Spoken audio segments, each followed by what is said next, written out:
சிறுகடிக்க ஆசை சிறியல் நெக்ஸ்ட் பிரேமோ என்ன மாதிரியான ட்விஸ்டாக்க போகுதுன்னு பார்க்கலாம். முத்துக்கிட்ட கையில் பணம் இல்லாமல் எல்லா பணமும் தீர்ந்துடுது. போலீஸ்காரங்க எல்லா பணமும் கரிச்சது. முத்து என்ன பண்ணுறதுன்னு தெரியாமல் வருத்தத்தில் இருக்காங்க.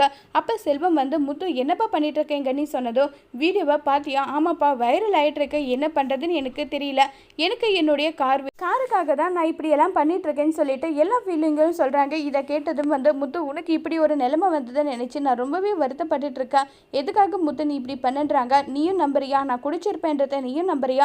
நீ குடிச்சிருப்பேன்றதை நான் கொஞ்சம் கூட நம்பலை. ஆமாம், நீ குடிச்சிருக்க மாட்டேன். எனக்கு அதில் ஃபுல் அண்ட் ஃபுல் கான்ஃபிடென்ட் இருக்குது. நீ எதை நினச்சி கவலைப்படாத. இப்போ எவ்வளோ வேணுமான்னு சொன்னது அந்த அமௌண்ட்டை செல்வம் எடுத்துகிட்டு கொடுக்குறாங்க. இது எல்லாமே நம்ம மீனை செல்வத்துக்கிட்ட கொடுத்து அனுப்பிச்ச அமௌண்ட்டு. இப்போ மீனை பார்த்திங்கன்னா போலீஸ்கிட்ட போயிட்டு வீடியோ வந்ததுமே அதை உடனே உண்மையாக போயான்றதை நீங்கள் தேடி கண்டுபிடிக்க மாட்டீங்க. உடனே என்னுடைய புருஷனை கூட்டிகிட்டு அவங்களுடைய கார் அரெஸ்ட் பண்ணி வச்சுருப்பீங்களா?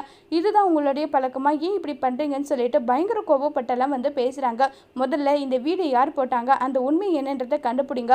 அதுக்கப்புறம் எதாக இருந்தாலும் பேசுங்க. தேவையில்லாத மறுபடியும் இந்த மாதிரி பண்ணிங்கன்னா அவ்வளோதான்னு சொல்லிட்டு பயங்கர கோபப்பட்டெல்லாம் பேசுகிறாங்க. இப்போ போலீஸ் யார் உண்மைன்றதை, யார் இதை பண்ணாங்கன்றதை கண்டுபிடிச்சிட்டு அதுக்கப்புறம் வச்சுக்கிறேன். உன் புருஷன் தான் இதை பண்ணியிருக்கேன், இருந்தாலும் அதை நீ ஒத்துக்க மாட்டேன்றியான்னு சொல்லிட்டு பயங்கர கோபப்படுறாங்க. அதோட இந்த பிரமவும் முடிச்சிருக்காங்க.